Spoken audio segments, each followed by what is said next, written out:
नमस्कार, कानूनी कोना देख रहे हैं आप। जंतर मंतर और देश के बाकी हिस्सों में छात्र प्रदर्शन के दौरान पुलिस की ज्यादती, पुलिस के लाठीचार्ज और अत्यधिक बल प्रयोग की शिकायतों की जांच के लिए सुप्रीम कोर्ट ने 5 सदस्यीय हाई पावर्ड कमेटी का ऐलान कर दिया है। सुप्रीम कोर्ट ने पहले ही कहा था कि पुलिस ज्यादती की जो शिकायतें हैं उसकी जांच होगी, तो अब जांच होगी और हाई पावर्ड कमेटी का गठन कर दिया गया है। सुप्रीम कोर्ट के रिटायर्ड जज की अगुवाई में ये कमेटी काम करेगी।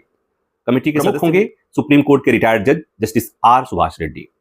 इसके अलावा जो 4 सदस्य हैं, जस्टिस रविशंकर झा, ये Punjab and Haryana high court के रिटायर्ड चीफ जस्टिस हैं। Justice Shalinder Kaur Delhi high court की जज रही हैं। ऋषि कुमार शुक्ला रिटायर्ड सीबीआई निदेशक हैं और डॉक्टर LR बिश्नोई मेघालय के रिटायर्ड डीजीपी हैं। पुलिस पर गंभीर आरोप लगे थे, उस पर सुप्रीम कोर्ट ने चिंता जताई थी और उन्हीं आरोपों की जांच के लिए एक कमेटी बनी है। आरोप क्या क्या शामिल हैं उन्हें बता देता हूं। प्रदर्शनकारियों पर पैलेट गन का इस्तेमाल करना, सादे कपड़ों में पुलिसकर्मियों द्वारा हिंसा, इलेक्ट्रिक बैटन का इस्तेमाल, यह भी आरोप था। बिना पर्याप्त चेतावनी के लाठीचार्ज और आंसू गैस के गोले का इस्तेमाल, प्रदर्शनकारियों को झूठे केस में फंसाने या सबूत प्लांट करने की धमकी, महाराष्ट्र इस तरह की शिकायत आई थी। महिलाओं और बच्चों के साथ कथित हिंसा, उसकी भी जांच होगी। सरकार पुलिस का पक्ष भी समिति जांचेगी।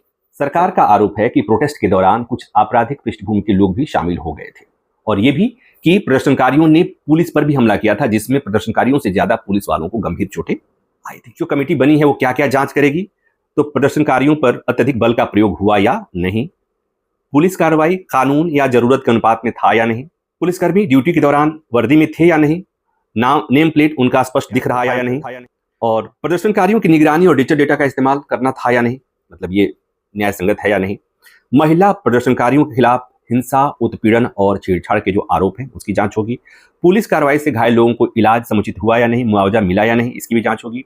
और ये भी कि BNSS की धारा 163 का इस्तेमाल प्रदर्शन रोकने के लिए कहीं जरूरत से ज्यादा तो नहीं हो रहा, और साथ ही साथ BNS की धारा 152 का इस्तेमाल शांतिपूर्ण राजनीतिक प्रतिरोध और असहमति दबाने के लिए तो नहीं किया जा रहा।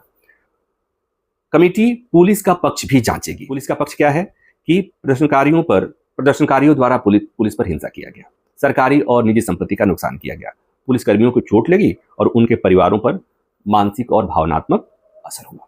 कोर्ट ने कुछ निर्देश दिया है कि समिति एक ही बार में जांच नहीं करेगी, समिति समय समय पर अंतरिम रिपोर्ट सबमिट करेगी और समय समय पर जांच देगी। महिला प्रदर्शनकारियों से जुड़े आरोपों और प्रदर्शनकारियों को लगी गंभीर चोटों की जांच प्राथमिकता से की जाएगी। पीड़ित और गवाह, महत्वपूर्ण है ये कि पीड़ित और गवाह चाहें तो उनकी पहचान छिपाई जाएगी, मतलब वो चाहें कि उनकी पहचान सार्वजनिक न की जाए, इसलिए कि कई बार डर होता है कि कहीं उनकी पहचान सार्वजनिक हो गई तो बाद में पुलिस उन्हें प्रताड़ित करेगी किसी न किसी बहाने। तो कोर्ट ने कहा कि अगर कोई चाहता है कि उसकी पहचान छुपाई जाए तो उसकी पहचान सार्वजनिक नहीं की जाएगी। अब जान लेते हैं कि समिति किन किन मुद्दों पर जांच करेगी। तो प्रदर्शनकारियों पर अत्यधिक बल का प्रयोग हुआ या नहीं, पुलिस कार्रवाई कानून और जरूरत के मुताबिक थी या नहीं, पुलिसकर्मी ड्यूटी के दौरान वर्दी में थे या नहीं, उनके नेम प्लेट स्पष्ट थे या नहीं, प्रदर्शनकारियों की निगरानी और डिजिटल डेटा का इस्तेमाल कानूनी था या नहीं, महिला प्रदर्शनकारियों के खिलाफ हिंसा, उत्पीड़न और छेड़छाड़ के जो आरोप लगे हैं उनकी जांच होगी, पुलिस कार्रवाई में घायल लोगों का इलाज प्रॉपर हुआ या नहीं, मुआवजा मिला या नहीं, और साथ ही साथ कि इस तरह के प्रदर्शन, इस तरह के प्रोटेस्ट को रोकने के लिए कहीं पुलिस अत्यधिक ज्यादती, बल प्रयोग तो नहीं करती है, या कमेटी इसकी भी जांच करेगी। इसके अलावा पुलिस का जो पक्ष है, पुलिस के जो आरोप हैं, कमेटी उसकी भी जांच करेगी। पुलिस वालों के आरोप है वो आपको पता है, सरकार की तरफ से कहा गया था, पुलिस की तरफ से कहा गया था कि प्रदर्शनकारियों ने भी हिंसा किया और उस हिंसा में ढेर सारे पुलिस वाले घायल हुए थे, तो इन आरोपों की भी जांच होगी। साथ ही साथ सरकारी और निजी संपत्ति का नुकसान हुआ है, ऐसा आरोप है, उसकी भी जांच की जाएगी। पुलिसकर्मियों को लगी चोट और उनके परिवार वालों पर पड़े मानसिक और भावनात्मक असर का भी कोर्ट ने निर्देश जो दिया है वो समझ लेते हैं। कोर्ट का निर्देश है कि समिति एक ही बार में जांच पूरा नहीं करेगी, समिति समय समय पर अपनी अंतरिम रिपोर्ट जमा करेगी, मतलब जांच चलती रहेगी, अंतरिम रिपोर्ट कोर्ट के सामने जमा होगी और उसके आधार पर कार्रवाई होती रहेगी। महिला प्रदर्शनकारियों से जुड़े आरोपों और साथ ही साथ जिस मामलों में प्रदर्शनकारियों पर गंभीर चोटें आई हैं उनकी जांच प्राथमिकता से होगी। और जो सबसे महत्वपूर्ण है वो ये कि पीड़ित और गवाह गुमनाम रहकर भी शिकायत कर सकते हैं, गवाही दे सकते हैं। ये इसलिए भी जरूरी है कि बहुत लोग शिकायत इसलिए नहीं करते या गवाही इसलिए नहीं देते कि उन्हें डर होता है कि उनको पुलिस प्रताड़ित करेगी। कोर्ट ने जांच एजेंसियों को CCTV footage, drone footage, body camera की रिकॉर्डिंग, वीडियो, वायरलेस रिकॉर्ड और PCR कॉल्स लॉग सुरक्षित रखने का आदेश दिया है। भाई जांच होगी तो ये सब सारी चीजें चाहिए होंगी, तो समिति को देना पड़ेगा, तो ये सुरक्षित रहेंगे तभी तो समिति के पास जाएगी। साथ ही कोर्ट ने भी कहा कि जरूरत पड़ने पर समिति फॉरेंसिक और तकनीकी विशेषज्ञों की मदद ले सकती है। पुलिस विभाग अपने विभाग के अधिकारियों के खिलाफ प्रशासनिक या अनुशासनात्मक कार्रवाई कर सकता है।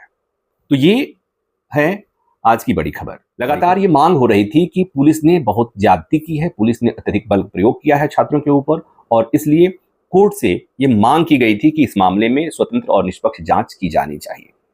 पुलिस ने हालांकि हलफनामा दायर कर कहा कि हमारे तरफ से अत्यधिक बल प्रयोग नहीं हुआ है, हमने जो भी कार्रवाई की है वो नियम के अनुकूल किया है, लेकिन अगर कोर्ट को लगता है कि इस मामले में जांच की जरूरत है तो पुलिस उस जांच में सहयोग करने को तैयार है। ऐसा कोर्ट में हलफनामा देकर पुलिस ने कह दिया। समिति का नाम सुनकर के और समिति के अधिकारियों को सुनकर के आपको भी लग रहा होगा कि सुप्रीम कोर्ट ने संदेश देने की कोशिश की है कि सुप्रीम कोर्ट इस मामले में कितना गंभीर है। सुप्रीम कोर्ट के रिटायर्ड जज की अगुवाई में जांच होगी। हाईकोर्ट के रिटायर्ड चीफ जस्टिस हैं, हाईकोर्ट के रिटायर्ड जज हैं, सीबीआई के रिटायर्ड डायरेक्टर हैं, रिटायर्ड डीजीपी हैं। अब इससे बड़े अधिकारी तो हो ही नहीं सकते ना। तो इस वीडियो में बस इतना ही। उम्मीद है ये जानकारी आपको पसंद आएगी।